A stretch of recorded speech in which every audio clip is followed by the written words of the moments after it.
జీవించుచున్నాడు యేసు ప్రభు, నా హృదయములోనున్నాడు. కష్టములలో నా సహాయుడై నిత్యము జీవించును. ఆశీర్వాదాలన్నీ నావే. మీరు అర్హులా అనర్హులా? మీరు విశ్వాసము గలవారై ఉన్నారో లేదో మిమ్మును మీరే శోధించుకొని చూచుకొనడి, మిమ్మును మీరే పరీక్షించుకొనడి. మీరు భ్రష్టులు కాని ఎడల యేసుక్రీస్తు మీలోనున్నాడని మిమ్మును గూర్చి మీరే ఎరుగరా? 2 కొరింథీ 13:5.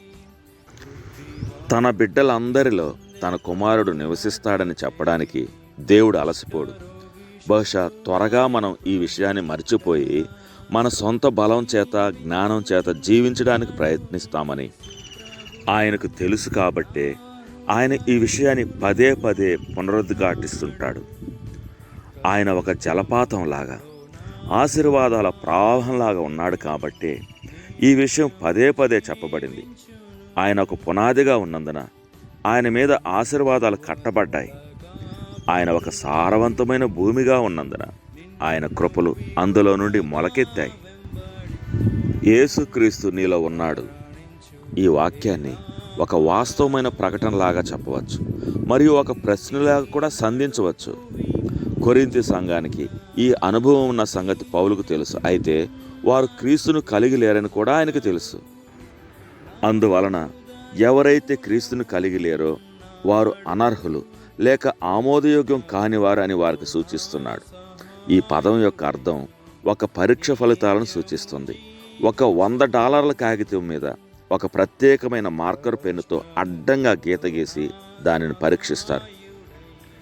అప్పుడు ఆ పెన్నుకు ప్రతిస్పందిస్తూ ఆ కాగితం కృత్రిమమైనదో లేక నిజమైనదో, అసత్యమైనదో లేక సత్యమైనదో, నమ్మలేనిదో లేక నమ్మదగినదో నిర్ధారిస్తుంది. అది ఈ 2 లక్షణాలు కలిగి ఉండదు. అది కేవలం 2 రకాలుగా మాత్రమే ఉంటుంది. అది యోగ్యత పొందినదిగా ఉంటుంది లేక యోగ్యత లేనిదిగా ఉంటుంది. మన జీవితాలలో మనం ఎదుర్కొనే ప్రశ్న ఏంటంటే, మనలో క్రీస్తు ఉన్నాడా లేడా అనేదే. తనను నమ్మిన ప్రతి ఒక్కరిలో క్రీస్తును ఉంచడం అనే దేవుని పనిని పౌలు ఇక్కడ ప్రశ్నించడం లేదు. ఈ దేవుని పనిని ఎవరు సవాలు చేయలేరు. అయితే ఇక్కడ పౌలు అభ్యంతరపడేది ఏ విషయం అంటే, కొందరు తాము క్రైస్తవులని చెప్పుకుంటూ, తాము క్రీస్తుని విశ్వసించామని చెప్పుకుంటూ ఎటువంటి మార్పులేని జీవితాలు జీవిస్తుండడాన్ని ఆయన తప్పుపడుతున్నాడు. ఇటువంటి వారు కొంత అనుభవాన్ని కలిగి ఉన్నారు, లేక క్రీస్తును కొంత అనుకరించడానికి ప్రయత్నించారు, కానీ ఎన్నటికీ క్రీస్తును పొందుకోలేకపోయారు. ఇటువంటి వారి సాక్ష్య జీవితాలు చూస్తే క్రీస్తు వారిలో లేడని నిర్ధారణ అవుతుంది. పౌలు మరొక చోట రాస్తూ, క్రీస్తు మీ హృదయములలో విశ్వాసము ద్వారా నివసించున్నట్లుగా అని అంటున్నాడు. క్రీస్తు సన్నిధి మనలో ఉన్నదనే సంగతి మన భావాలను బట్టి కాకుండా మన మార్పు చెందిన జీవితాలను బట్టి నిర్ధారణ అవుతుంది. చాలామంది ఈ భావాలను గురించి మాట్లాడుతూ ఇవే మన రక్షణకు నిదర్శనం లేక ప్రామాణికం అని చెబుతారు. అయితే పౌలు వారితో మాట్లాడుతూ క్రీస్తు వారిలో ఉన్నాడో లేదో తెలుసుకునేందుకు వారి జీవితాలను ఒక సామాన్యమైన గంభీరమైన పరీక్షకు గురి చేయాలని చెప్తున్నాడు. ఎందుకంటే సాతాను అనేక రకాలుగా విశ్వాసుల పనులను అనుకరించే ప్రయత్నం చేస్తుంటాడు. కావున మనం చాలా జాగ్రత్తగా ఉండాలి. ఒక జీవితం నిజంగా మార్చబడడానికి ఉన్న ఒకే ఒక మార్గం ఏంటంటే, క్రీస్తు తన జీవితాన్ని మన ద్వారా జీవించడం. అయినప్పటికీ ఈ విషయంలో మనల్ని మనము మన చుట్టూ ఉన్న వారిని మోసం చేయవచ్చు. నిన్ను నీవు పరీక్షించుకో.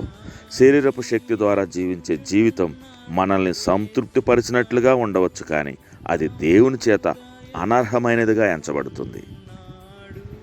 తండ్రి, నేను నిన్ను విశ్వసించినప్పుడు నాలో నీవు క్రీస్తును ఉంచావు. నాలోను నా ద్వారాను ఆయన తన జీవితాన్ని జీవించాలని నా జీవితాన్ని ఆయనకు సమర్పిస్తున్నాను. క్రీస్తు నాలో ఉన్నాడనే సంగతిని ఎవరూ సందేహించకుండా ఉండాలన్నదే నా కోరిక.